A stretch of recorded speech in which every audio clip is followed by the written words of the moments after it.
നമ്മൾ ഇടയ്ക്കിടയ്ക്ക് കേൾക്കുന്ന ഒരു കോട്ടാണ് perseverance turns obstacles into opportunities and dreams into reality. എന്താണ് ഈ പെർസിവിയറൻസ്? പ്രതിസന്ധികളും പരാജയങ്ങളും നിരാശകളും ഉണ്ടായാലും ലക്ഷ്യത്തിലേക്കുള്ള യാത്രയിൽ പിന്മാറാതെ തുടർച്ചയായി പരിശ്രമിക്കുന്ന മനോഭാവമാണ് പെർസിവിയറൻസ് അഥവാ നിരന്തര പരിശ്രമം, സ്ഥൈര്യം, വിടാതെ ശ്രമിക്കുന്ന മനോഭാവം, ദൃഢനിശ്ചയം, പിന്മാറാത്ത മനസ്സ് എന്നൊക്കെ പറയുന്നത്. വിജയം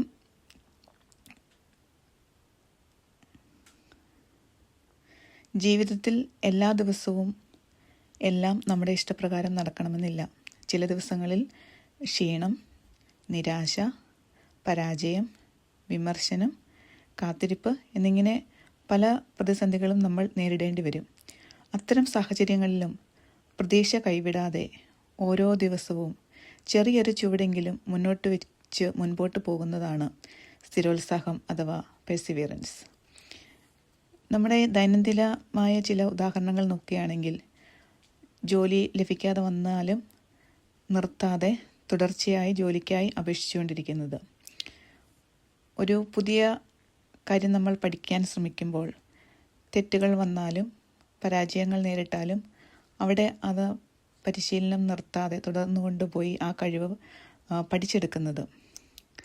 ആരോഗ്യ പ്രശ്നങ്ങളുണ്ടായിട്ടും ഡോക്ടറുടെ നിർദ്ദേശങ്ങൾ പാലിച്ച് മരുന്നും വ്യായാമവും ഭക്ഷണവും എല്ലാം കറക്റ്റ് സമയത്ത് കഴിച്ച് ആരോഗ്യം കാത്തു സൂക്ഷിക്കുന്നത്. കുടുംബ ഉത്തരവാദിത്തങ്ങൾക്ക് ഇടയിലും സ്വന്തം ലക്ഷ്യങ്ങൾക്കായി സമയം കണ്ടെത്തുന്നത്. ഒരു സ്വപ്നം സാക്ഷാത്കരിക്കാൻ വർഷങ്ങളെടുത്താലും പ്രതീക്ഷ നഷ്ടപ്പെടാതിരിക്കുന്നത്. ജീവിതം ഒരിക്കലും പരാജയങ്ങളില്ലാത്ത യാത്രയല്ല. ഓരോ തവണ വീഴുമ്പോഴും വീണ്ടും എണീറ്റ് മുന്നോട്ട് പോകാനുള്ള തീരുമാനമാണ് സ്ഥിരോത്സാഹം. ഒരു ചെറിയ ചുവടുകൾ പോലും ദിവസേന ആവർത്തിക്കുമ്പോൾ അത് വലിയ വിജയങ്ങളായി മാറും. ജീവിതത്തിൽ സ്ഥിരോത്സാഹം കൈവിടാതെ മുന്നേറിയ ചില യഥാർത്ഥ വ്യക്തികളെക്കുറിച്ച് നമ്മൾക്കൊന്ന് ചിന്തിക്കാം.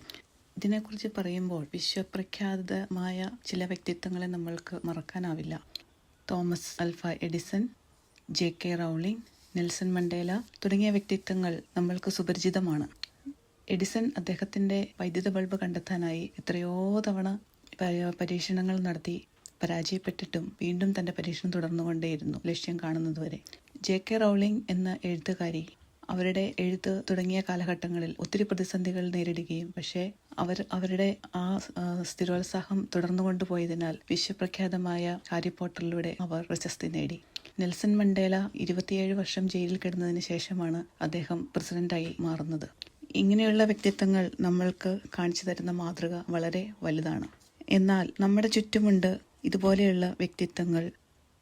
വിശ്വപ്രഖ്യാതമായ ആളുകൾ മാത്രമല്ല, നമ്മുടെ മുന്നിലും ഈ യഥാർത്ഥ വ്യക്തിത്വങ്ങൾ നിലനിൽക്കുന്നു. അവരിൽ ചിലരെ കൂടി ഞാൻ നിങ്ങൾക്ക് പരിചയപ്പെടുത്തി തരാം. ശാലിനി സരസ്വതി, ഇന്ത്യയിലെ ആദ്യത്തെ വനിതാ ബ്ലേഡ് റണ്ണർ. ഒരു വിനോദയാത്രയ്ക്ക് ശേഷം അണുബാധ നേരിട്ട് അല്ലെങ്കിൽ സെപ്സിസ് മൂലം തൻ്റെ 2 കൈകളും 2 കാലുകളും മുറിച്ചു മാറ്റപ്പെടേണ്ട അവസ്ഥയിൽ കൂടി കടന്നുപോയ വ്യക്തിത്വം. പക്ഷേ അവിടെ അവർ തളർന്നു പോകാതെ തൻ്റെ സ്ഥിരോത്സാഹം മൂലം പരിമിതികൾക്കപ്പുറം കൃത്രിമ കാലുകൾ വെച്ച് അവൾ ഓടി തൻ്റെ ജീവിതം നിരവധി പേർക്ക് പ്രചോദനമായി മാറ്റി.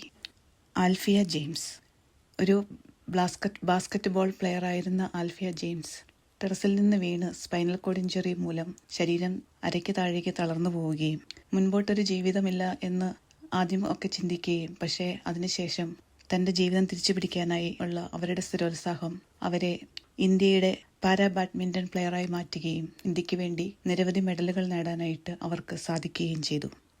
അരുണിമ സിൻഹ, എവറസ്റ്റ് കീഴടക്കിയ ആദ്യ വനിതാ ആംബ്യൂട്ടി. ട്രെയിൻ അപകടത്തിൽ ഒരു കാല് നഷ്ടമായി, എന്നാൽ സ്വപ്നം അവർ നഷ്ടപ്പെടുത്തിയില്ല. ലോകത്തിലെ ഏറ്റവും ഉയർന്ന കൊടുമുടിയായ എവറസ്റ്റ് കീഴടക്കി അവർ ചരിത്രം സൃഷ്ടിച്ചു. ഇവിടെ നിന്ന് നമ്മൾ മനസ്സിലാക്കുന്ന ഒരു കാര്യം, പ്രതിസന്ധികൾ നിങ്ങളെ നിർവചിക്കുന്നില്ല, അവയെ അതിജീവിക്കാൻ നിങ്ങൾ കാണിക്കുന്ന സ്ഥിരോത്സാഹമാണ് നിങ്ങളെ നിർവചിക്കുന്നത്. Extraordinary people are not born extraordinary. They become extraordinary through perseverance. Freeze and Dance signing off here. Thank you.